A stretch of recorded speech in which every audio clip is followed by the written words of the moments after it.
Okay. Okay, well, they missed that fun activity. Okay, anyway, so everything has some type of breaking point, right? Mhm. What about Judaism? And Jews. We have survived, right? Anti-Semitism and pogroms, inquisitions, crusades. We've survived the Babylonians, the Romans, the Spanish, the Portugal, whatever, we've been expelled from all these places, Portugal and Morocco. We've been expelled from, expelled, but kind of try to annihilated from Germany and the whole Eastern Europe. England that sometime expelled the Jews, right? All the Arab countries that has expelled Jews in the last century.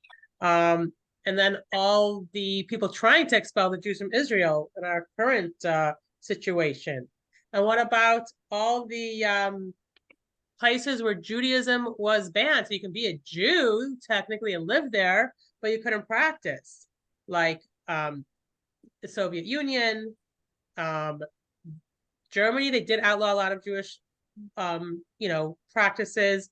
The Spanish Inquisition time, when they forbade Judaism, you had to convert, and even the story of Hanukkah. So in Germany, they forbade Jewish practice? What, Many like Jewish practices were forbidden. Yes. in the medieval times, No, or? leading up to the Holocaust. Yeah. Oh, oh, well, Yeah. they're Nazi Germany. Nazi Germany, yes, they did not Yeah. allow different things. They're very anti a lot of Jewish practices. And then like you see this. I mean, I don't know how familiar you guys are with the stories of communist Russia, where people were faced, with either you be like a good communist and do everything what they want and stop with the old-fashioned religion, or you'd be, harassed, persecuted, arrested, and everything. So yeah, like that. I mean, I know many people who lived through that not so long ago. And like we grew up with these people who, I just, there's a book I have here, which if anyone wants to borrow, I always talk about it. It's about a woman, a friend of mine's grandmother, and how her parents were so strong in their Judaism, and they didn't want to have their children, indoctrinated or mock at religion from going, from being part of the communist school system, that they just did not take their kids to school. And because of that, they didn't get food rationings, and back in Soviet Union at that time, if you didn't have food coupons, bread coupons, there was no way to eat. You starved. So, So then how did they feed the family? not easy. Read the book and you'll find out. What's Not the, easy. could you put on the chat the name of the book? Yeah. It's called I think it's called The Queen of Cleveland or something. Hmm. Um, so there were actually so many Jewish people say, hey, we can't do this. We gotta live. But how does someone have that type of perseverance, that strength to say, no, I don't care what, I'm not letting my children live a non-Jewish life or forget about their Judaism. So there were so many stories like that. And how, what is a breaking point? Is there a point where you say that's it? You just gotta survive, so you give into your Judaism, or or not. So what is our breaking point? Let's just live. That's Isn't it important to be safe? So I know that you guys know all the answer if there's a breaking point in Judaism or not, and the answer is no. But how do we as a Jewish state, and we see we've survived so many difficult times, and how is it that we survive in such a way? How do we not have a breaking point? Are we supernatural? What are we? No. Yes, everyone has a difficult, everyone does break at some point. So how do we do this? How did the Jewish nation survive all these years? Because if we did just stop, or if we did just give in, we wouldn't even be here. So obviously someone from our families, stayed strong. So today we're going to discuss the miracle of Hanukkah. It's coming up soon. And through that, we'll learn how the Jews just keep on driving.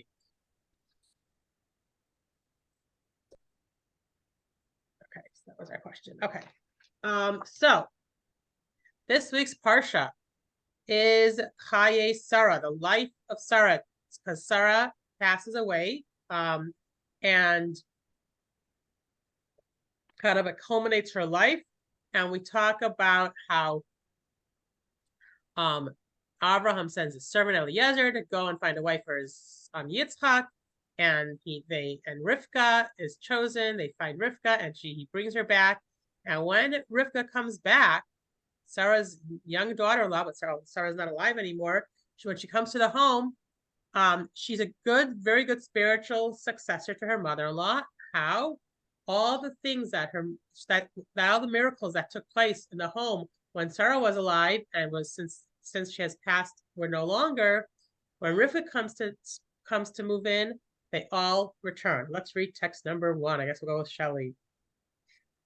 So long as Sarah was alive, her candles would burn from Friday evening to the next Friday evening. Upon her passing, this miraculous flame was extinguished. When Rebecca arrived, the supernatural flame reappeared.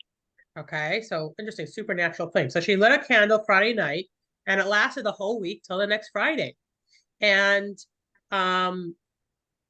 it wasn't like one of those special 7-day candles that you can get today, but it was just a simple candle supposed to last for a few hours. And the same thing happened to Rivka. So where else in history do we find something like this? That something was much more than expected, much more than what seems to be the norm. Hanukkah. But before we even get to Hanukkah, there is a story in the Navi, in the prophets, of a prophet called Elisha, and a woman came to him crying, and she said, my husband died. He left many debts, and how am I supposed to pay them back? I have no form of income. And he asked her, what do you have in your house? And she said, I have a jug of oil. You remember old Mother cupboards? What? How's it go? Looked at her cupboard, there's like nothing there. In your cupboard. Right? Is that the one that her cupboard was bare or something? I don't know. Okay, am I mixing it up? Anyway, okay. So here she is. All she has a jar of oil in her house. So he says, collect as many jars and jugs as you can from your neighbors. And then take the oil from that jar and start to fill the other jars, the other jugs. And what happens? Let's read text number 2. Eileen, are you good to read? Yes.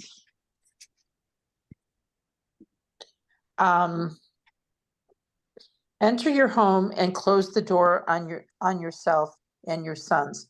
Pour oil into all the vessels and carry the full ones away. She left him and closed the door on herself and her sons. They brought the vessels and she poured. When the vessels were full, she told her son, bring me another vessel. He told her, there are no more vessels. Then the oil stopped. So as long as she had some type of jug or jar to pour the oil in, the oil just kept on coming from that original jar. It never depleted. So she sat there pouring from jug to jug to jug to jug to jug, as all the jugs she had in the house, she was able to collect until there was nothing else to fill it with. And at that point, that first jug became empty.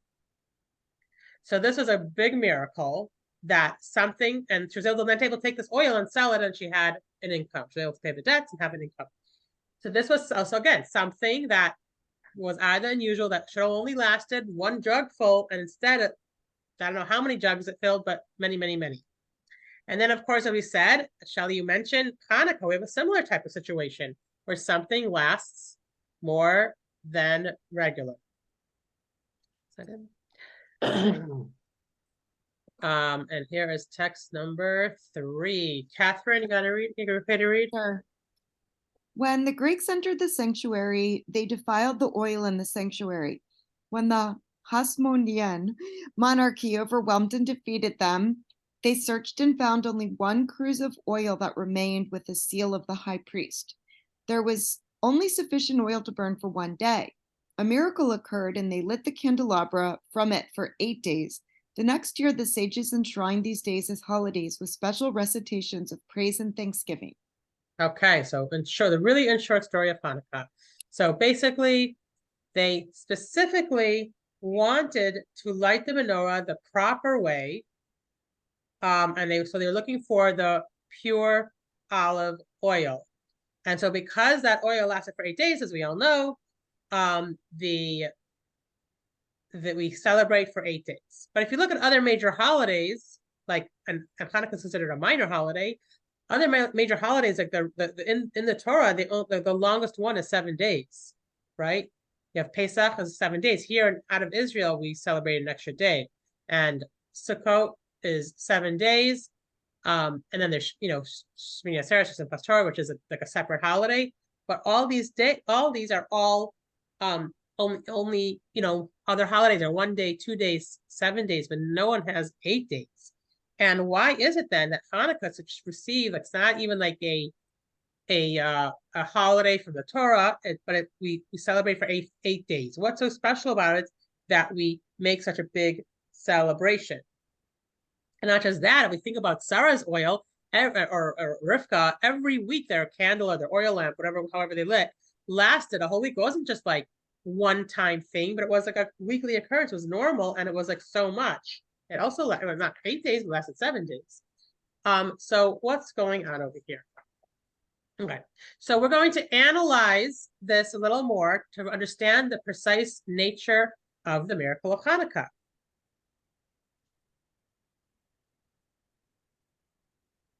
How do you think, or how do you know the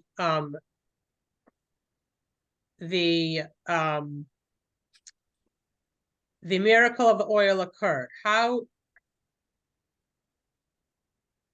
was the oil miraculously, was it automatically get replenished, or did the oil just not get burned up? How do you think it all happened? Anyone have any ideas? A miracle. Right, but what happened? Did they only pour a little bit each night? Did they fill up the things and just lasted? Did the oil just not burn as much as usual? I don't have any insight. So we're going to discuss that. Okay, text number 4. Let's see what the experts say. Rabbi Yosef Cairo, also known as the Beis Yosef, the Bet Yosef, very, especially among Sephardim, he's a very big interpreter of Jewish law. And back to Shelley. They divided the oil in the cruse into 8 equal parts and poured 1/8 of the oil into the candelabra each night. Another possibility is that they poured all the oil into the candelabra each night. The cruse remained full as before. Okay, so did they just pour in a little bit every night and it lasted? Or did they pull in the full amount and there was still more in the jug, in the cruse, that they were able to pour more? So here are 2 scenarios. And depending on which scenario is correct is how we would celebrate the miracle. So the miracle was, what was it? They wanted to light the menorah 100% correctly. So they could have, like, in difficult times, maybe there's ways to do it as best as you can do the mitzvah. But they wanted to do the mitzvah of lighting the menorah 100%, like how they would do it if it was a good regular day. So number 1, the oil has to be pure olive oil. It has to be natural oil from like a regular, an olive tree. It had to be real, had to be physical. So the miracle oil would have to take this oil that lasted in the menorah for all those extra days, would have to take on all the qualities of regular olive oil. And work in a regular manner. So this is where we come to a problem. So if they wanted to do the lighting of the menorah the most natural and regular way that they could really fulfill the mitzvah, then how could they do it if this was a miraculous oil? That means, was this oil like, from heaven? It was, it had some type of miraculous qualities in it. So let's see what, number 5A. Let's see, what kind of oil is used for the menorah? Eileen, you want to read it? Yeah. Only olive oil is kosher for the candelabra. The meaning here is rather literal. Oil extracted from a natural olive that grew on an olive tree. Okay. So, as we always learn in class, that the whole point of us being down here on earth, the reason we do mitzvahs is we're trying to transform the physical, right? And bring the spirituality out of the physical. We don't need things from heaven to do a mitzvah, to make it holy. So we don't want the mitzvah to do a mitzvah. We want to be able to do it in a natural way, not in a supernatural way. So if the mitzvah needs to be performed in this way and they want to do it 100%, there has to be some type of reasoning or some type of way or some type of explanation that this oil was all natural, that it wasn't all just a miracle. So how is this regular oil, if it somehow burned miraculously or lasted extra long? And that came as if like from a regular olive tree. Okay, another issue that we bring up, we wanted to do it all correctly and we didn't want to do it with any special way. So here, the mitzvahs have to be performed through physical means. The oil had to be natural, and for the mitzvah to be performed, the menorah had to contain the complete measure of oil. Ooh, there's another one. So let's read 5b. Catherine. The words prepare the lamps from morning to evening instruct us to place enough oil in the candelabra to burn through the night, from evening to morning. Okay, so as we saw on the slide before, if you want to do this mitzvah 100% the regular way, they would do it on a regular day, not when it was after they're coming in and trying to rededicate the temple and they only find a small oil. You're supposed to pour in a significant amount of oil, the full amount. So if they had to pour in the full amount, what exactly happened? Because if they put in only a little bit each night, then they didn't do it the full way. If they pulled in the full amount each night, then something was different about this oil. This oil was supernatural. It was miraculous. So how did they measure the amount on Hanukkah? So let's say they poured in the full amount. Did the cruse of oil automatically replenish? Then it wouldn't be like regular oil. So maybe they only, as we said before, they only put an eighth in each night, but then they wouldn't be doing it the 100% required way. So something here is a little bit tricky. We have to figure out how to understand this and try to explain this in a natural way or in the best way we possibly could. So there has to be another option, another way this miracle worked. Okay. So let's say they poured in the correct amount and the oil burnt like real olive oil. However, whatever the amount of oil is usually used for that amount of time, that's what it burnt. Okay. So if there was a logical option here, a logical like way to explain this, logical reasoning, it probably wouldn't be a miracle. So what do we do now? How do we explain this? We know that Hashem technically can overrule nature, right? If he wants something to happen, he can make it happen. He had the sea split, right? He had the man fall from heaven, right? But can he create an like oxymoronic miracle? Meaning, can he make two opposites work at the same time? Can he fit an elephant through a needle hole without the needle hole getting bigger or the elephant getting smaller? Can you be on a train moving and at the same time steady on a platform? Are these two opposites possible to happen at the same time? Is it able to coexist in such a way? So throughout history, different rabbis felt different ways about this. And some say, no, it's Hashem, he doesn't do that. He can't do that. You only, you can't have two opposites of nature happening at the same time. But the fifth Harad Rebbe says differently. I'm sure others before him, but he brings us out over here, text 6a. Shelley. Rabbi Yosef Albo wrote in his Ikarim book of fundamental principles that some things are impossible even for God. For example, he can't make the diagonal diameter of a square equal to its side. The author of the Ikarim was wrong because, in fact, nothing is impossible for God. We saw a veritable example of this in the Holy Temple. The space of the Holy Ark did not occupy space. The Holy of Holies was 20 cubits in length and 10 in width. The ark was 2.5 cubits in length and 1.5 in width. The ark was positioned in the center of the Holy of Holies that should have left 8 3/4 cubits of empty space to each side in length and 4 1/4 to each side in width. Yet upon measuring, they found 10 cubits to each side in length and 5 to each side in width. It follows that the ark occupied a measurable space and simultaneously did not occupy space. The proof, as we explained, is that it did not reduce the expanse of the room's unoccupied space. This demonstrates that God is able to occupy and not occupy space simultaneously, as he is capable of this. So is he capable of any paradox. Okay, so in the Beis HaMikdash, in the Holy of Holies, right? We know of the Holy Ark, the Aron HaKodesh, and in there, if you look at the measurements in the Torah, it tells you how big the Ark is, the Aron is, and it tells you how big the room that it was in is, and the measurements don't add up. So because the Aron Kodesh, it was a physical thing that they made, that motion is, that they made, but at the same time, it had a very spiritual dimension and did not take up the amount of space that it was physically made to be. So we see two opposites happening here, happening there, and so that means Hashem can do something like that at any time. They make two things that don't make sense to be happening at the same time happen. And we see this even in science.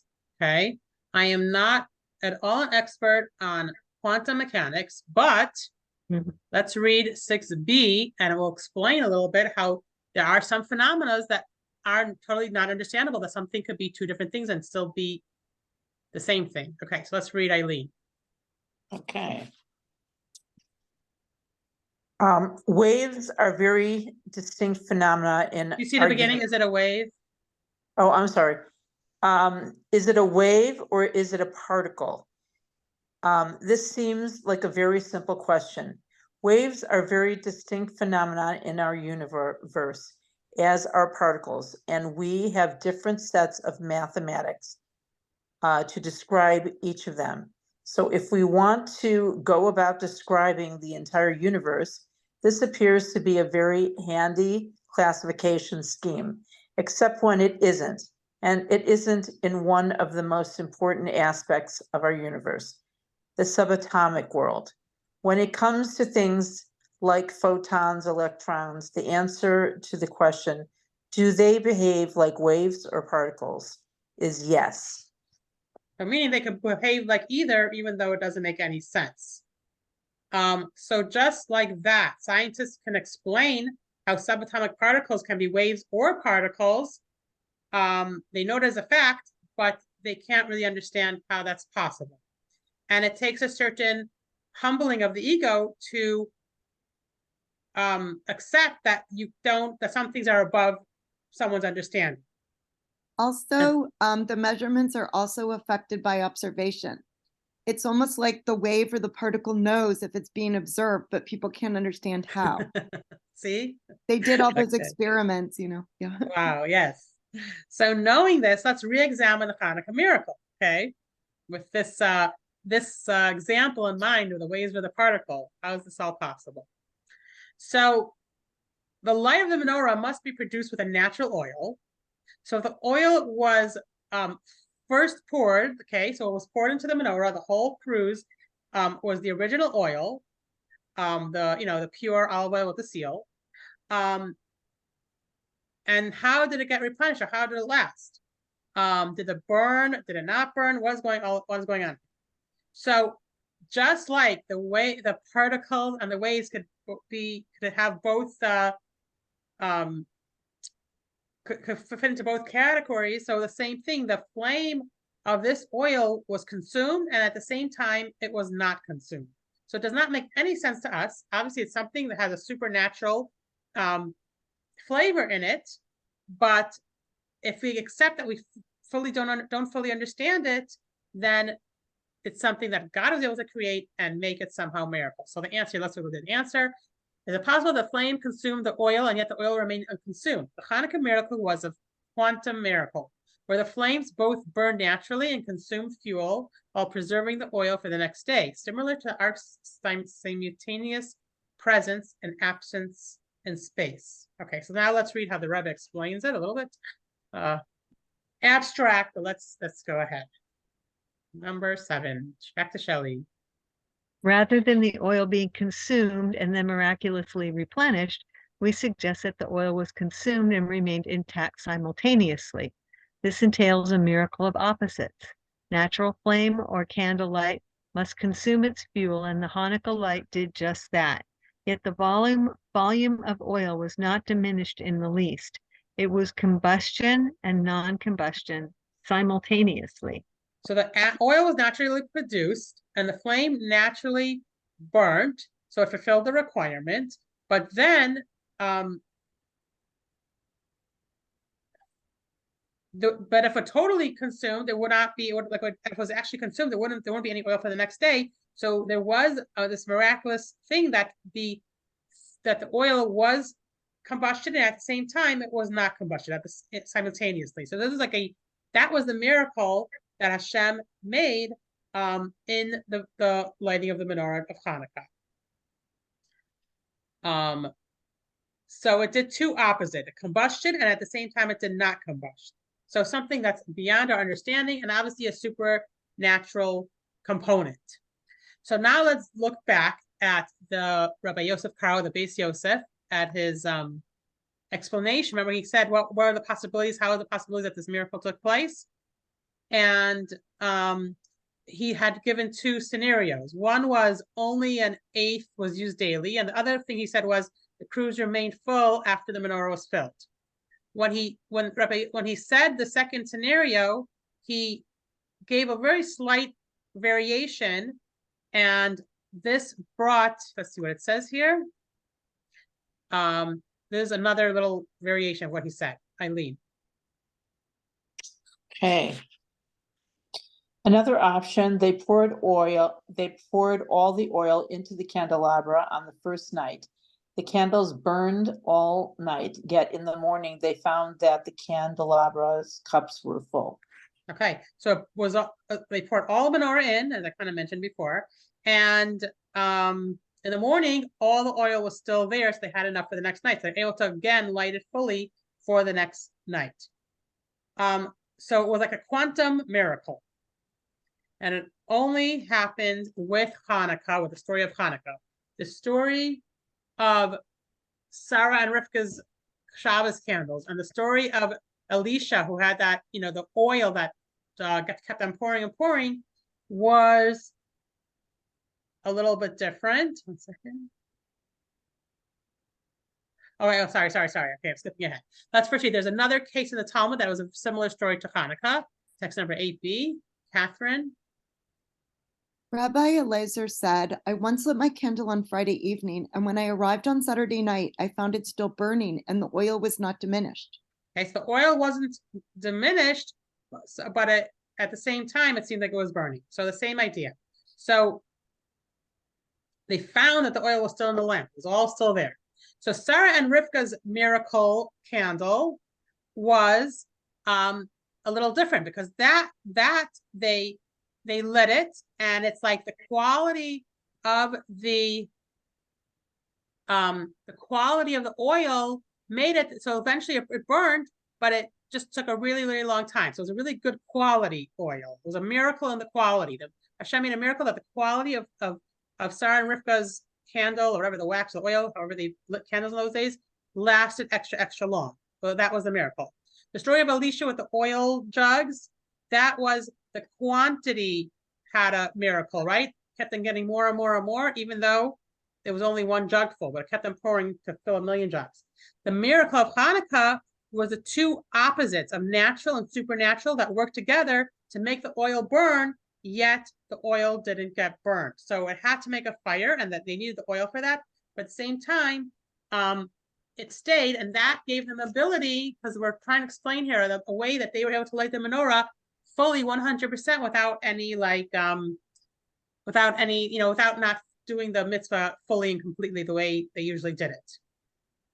So now we could take that and we could kind of, so two things. We could, number one, explain the general idea of how that works with Jews, and even just this story specifically, why did the Jews of Hanukkah deserve such a miracle? Why did they get such a miracle in their times? So it has to do with what they did. It had to do with the type of war that they fought. Okay. So the Syrian Greeks at the time, right? They outlawed Jewish practice. You couldn't do a circumcision, you couldn't learn Torah, you couldn't keep the Jewish calendar, like the holidays. And let's read a second. Okay. And so this is the mini version again of what happened. Okay, who are we up to? Lost track. I think we're up to me. You. Okay, go ahead. In the days of Matityahu, son of Yochanan, the high priest, when the Hellenic government rose up against your people, Israel, to make them forget your Torah and transgress the decrees of your will. Okay, so the Jews, they had to decide, are they going to surrender to the Greeks and forget the Judaism or rebel? Fight against the odds of survival. They were very small, they were very weak, they were not trained, and yet the Maccabees chose to rebel. They chose to fight the Syrian Greeks, and they did this all on their own. They did not have a prophet telling them, oh, Hashem is with you, go fight, do something, you're going to win, this is what you need to do. No, they just knew that the Jews, that they as Jews had to keep Judaism alive, and they did whatever it takes. They went beyond their natural ways, and they became supernatural. So just like they became particles and waves, they're able to do both. They were natural, they were physical human beings, Jews, in regular bodies with regular logic and rationale, and at the same time, our godly soul is the supernatural, and that's the side that's like the opposite, and it's made so the oil burned without it being burned. At the same time, a Jew is both. The Jew is natural and above nature, and the Jews at Hanukkah did this. They fought the Syrian Greeks. They fought Antiochus without any guidance, without any promises. They just do it because they knew this was the right thing to do. Very different in the times of Pharaoh in Egypt, right? With Moshe Hashem tells Moshe, go, I'm going to go tell Pharaoh, let the Jewish people go. I'm going to take them free. I'm going to take them out of Egypt. I'm going to free them, right? And what did the Jews have to do? They had to do very little. They barely had to lift a finger, and poof, there were plagues. There was all kinds of miracles, and the Jews walked out scot-free. They didn't have to lift a stone, a spear, or anything to fight against the Egyptians. It was all God's work. So let's read text 10a. Very different way of fighting, a very different type of war than Hanukkah. Eileen. Okay. Moses said to the people, do not fear, stand firm and see the salvation that God will wreak for you today, because never again for the rest of eternity will you see the Egyptians as you see them today. God will fight for you. You remain silent. Okay. Then there were wars. Let's say when the Jews were in the desert, they had some wars, or when they were in Israel, when they first, lived in Israel, they had some wars. But those wars, maybe the Jews had to fight, but Hashem intervened, and Hashem told them, Hashem sent a prophet to tell them, you have to fight with these people, and you're going to win, and this is what you should do, and how to do it. And they knew that Hashem was on their side, and they knew Hashem was right there, and he was like they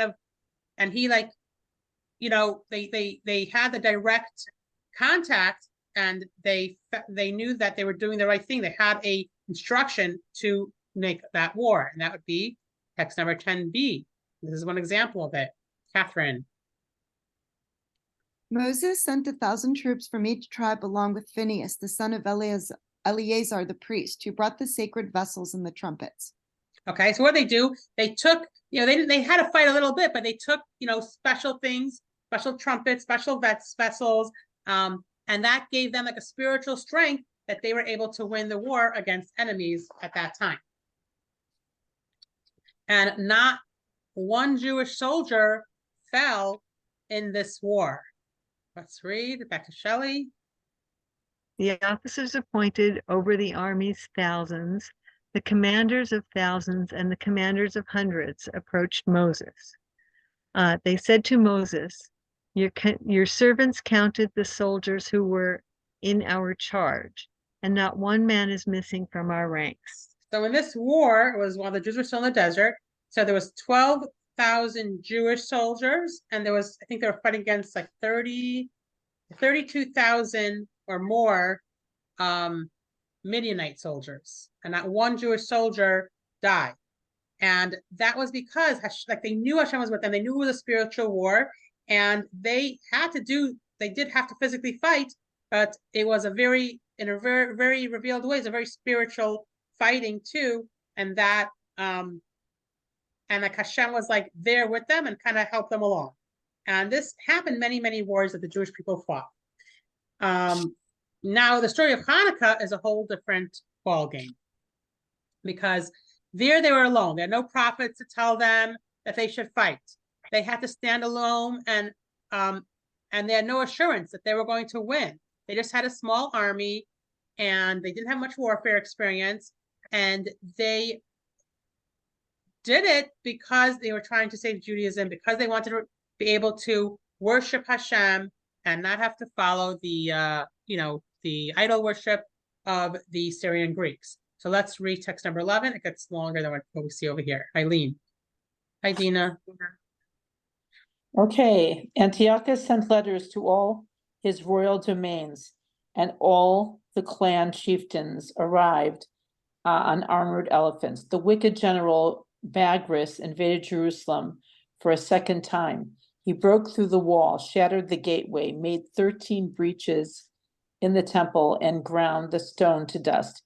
He thought to himself, this time they will not defeat me. My army is numerous and my hand is mighty. It kind of continues. 1 second. You want to continue? Yeah. The 5 sons of Mattisyahu went to Mitzpah in Gilead. They fasted, sat in ashes, and prayed to God of heaven for mercy. Then a good plan came to their minds. That reminds me of Mordechai outside the palace. He did the same thing. Mm-hmm. Thereafter, the 5 sons of Mattisyahu attacked the pagan forces, inflicting severe losses upon them. The God of heaven delivered into their hands all the swordsmen and archers, army officers, and high officials. None of these survived. The survivors were compelled to seek refuge in the coastal cities. Okay, so even the story of Mordechai, he had prophecy from Hashem, what they should do, what they shouldn't do, what was going on. Here, they had nothing. They had no, they didn't really have any, they knew they were doing the right thing, but they didn't have any like promise or anything from Hashem or any of this direction. And what's the first thing they did? They prayed. They fasted and prayed, because they said, hey, we need to ask Hashem for success. And guess what? They got it. It was a miraculous victory. And without knowing beforehand how the outcome would be. It seemed like it was a suicide move for them to fight against the Antiochus and his army, and they trusted in Hashem and they pulled through. And that's because they broke the mold. They put everything on the line for Hashem. They went beyond their breaking point. They got the supernatural Jewish way, and God reciprocated. Hashem broke the mold of nature and turned everything on its head, and the natural efforts of the Jewish soldiers produced supernatural results. So same like today. With all this going on in Israel, right? These types of wars. So 1 second, sorry. Okay. So we just go above and beyond what would be normal or rational.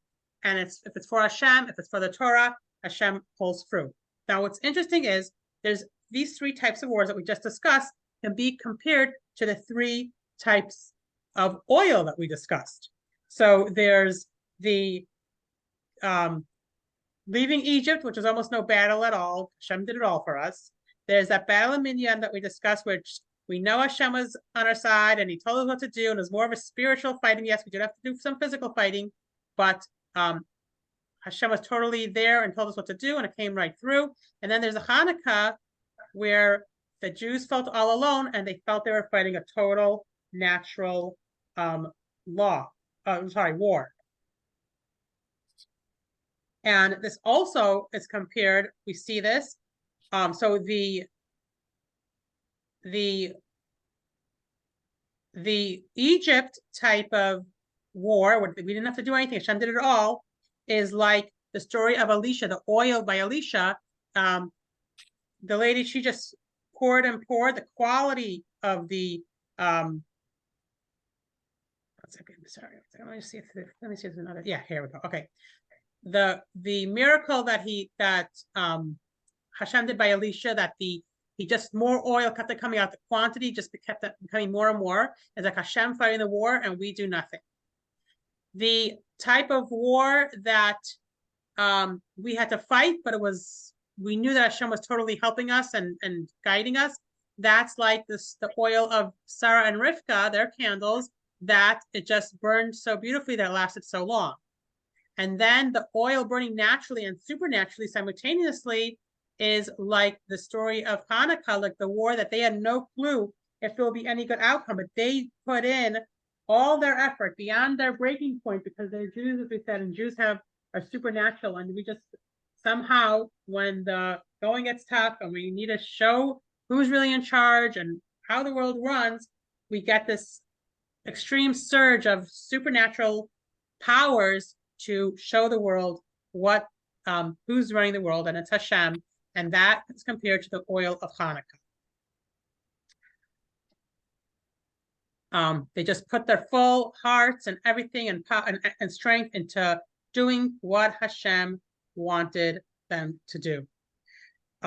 So the miracle of Hanukkah was unprecedented because it all came from below, as opposed to like the pre-help from Hashem. There was no prophecy telling us what to do, no one encouraging us, just us knowing that we need to preserve Judaism. And because we threw everything into it and we were prepared to die for Hashem, and because we decided that anything, even death, is better than the end of Judaism, these natural battles that the Maccabees fought became supernatural victories. So it was natural and supernatural simultaneously. And that's why he says, why is it 8 days? Because the Hanukkah battle was different. It was a blend of natural and miraculous elements. Therefore, God produced a supernatural miracle. So back to what we mentioned in the beginning of the class. So yes, every human has their breaking point. But a Jew, we have a supernatural setting that sometimes kicks in. So like we usually, again, our setting is usually a regular human, but then sometimes when we're pressed against the wall, the setting switches and becomes supernatural Jew that kicks in. And our raw response is what kicks in and shows that we are special, we are different, and we will go beyond everything to save Judaism, to save another Jew, whatever it is. What other nation, you have people running into a country full of war to help to help our fellow brothers and sisters? What other nation has a response of, tzitzis and candle lighting and Shabbos and tefillin, all these stories? I don't know if you've been seeing these videos and stories and interviews of people like in the face of, of everything that was going on October 7th, people were reaching out to Hashem and promising to do mitzvahs, or once they started going, all the soldiers all of a sudden wanted tzitzis or this or that, the other thing. What other army do you have soldiers singing and dancing and just happy to serve Hashem and happy to try and win this war, because they know this war that's going on now in Israel is really a war of Hashem and really a war of the survival of Judaism. So October 7th definitely was one of those breaking points. It was, the rubber band stretching too thin, but also turned on our supernatural setting and galvanized us here. And for us, living on this side of the world, and besides for looking at everything and getting so despaired and so depressed and so everything, we could say, hey, what can we do? Just like we have to turn on our supernatural setting, even over here where we're not fighting and we're not, we don't have that. I mean, we have some type of threats, but obviously more anti-Semitic threats now than ever before. But on the other hand, what can we do that's going to pull us out of our regular self? So do a mitzvah, add a mitzvah that you would never usually think that you could do, or that you would think possible for yourself. Put on that supernatural Jew in you that will just do something special, something extra, something to help Israel, something to help all the Jews all over the world. And getting back to the story of the days you know, people, let's say for us, the most recent in the Soviet Union, you know, that where all Judaism was banned, and you know, shuls were closed, mikvahs were closed, Jewish schools were closed, and there were, you know, many people just said, hey, what can we do? That's all we could do. Let's just, you know, we'll do our best, but we still have to follow the law. But there were a few people who turned on their super Jew setting, and they did anything they could. They defied the Soviets, they defied the communists, and they still kept Judaism strong and alive throughout all this, even with the threat of death, even with actually getting killed or spending years in Siberia and things like that. If you want to have some books about it, it's very, very interesting and very inspiring for all of us. So that is the message of today. We gotta sometimes turn on a supernatural Jew side, not just in fighting, or not just, don't wait till you have a life and death situation, but do it now when you do a mitzvah that you know would be hard for you usually, and you just want to do something super, super extra for the Jews in Israel at this time. And I guess that's the class. That's really interesting. It's almost like Amen. we're the